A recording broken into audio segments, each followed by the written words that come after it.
MFJ rooted challenge. So this week I thought I'd talk about Romanian deadlifts.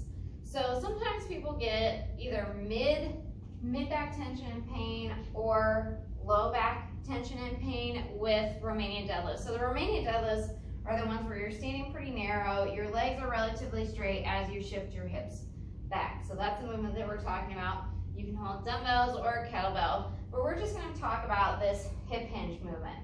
So a couple of things that can happen, especially if you're feeling the mid back tension, but even low back, is that your hips are swiveling. So we're getting what's called an anterior pelvic tilt. I don't know if you can step a little closer. So you're getting an anterior pelvic tilt where your booty pops back and you're arching that low back. So if you think about keeping this, that's why a lot of the time they'll talk about keeping a pelvic connection between your pelvis and rib cage. So through here, you're not actually like tucking that in because we don't want to go into a posterior pelvic tilt, but you're keeping it connected, and it's just a cue to help engage your core. And you can also think about pulling your pubic bone to your diaphragm to also keep that connection.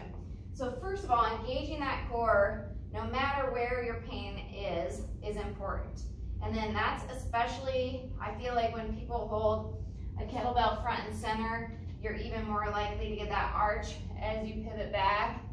And you want to keep that nice and neutral and just allow your butt to come back. So you're not allowing your butt to come this way and come back.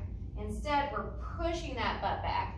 So if there were a wall behind your glutes would be pushing that wall away, and that's the goal. Then the other thing is the knee bend.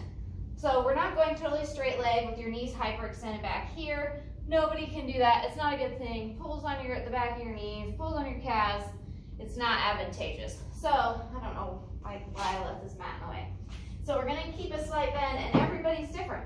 Some people may need to bend just a little bit here, and some people may need to bend quite a lot. We just want to feel that activation in that hamstring, so a little bit of a stretch.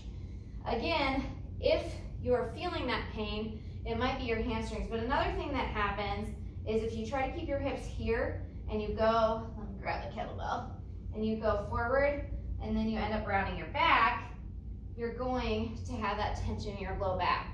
So allow your hips to move back, allow your knees to bend slightly, and then stand tall. No hyperextending with the beer belly stance, just nice and tall, squeezing your glutes together, not forward.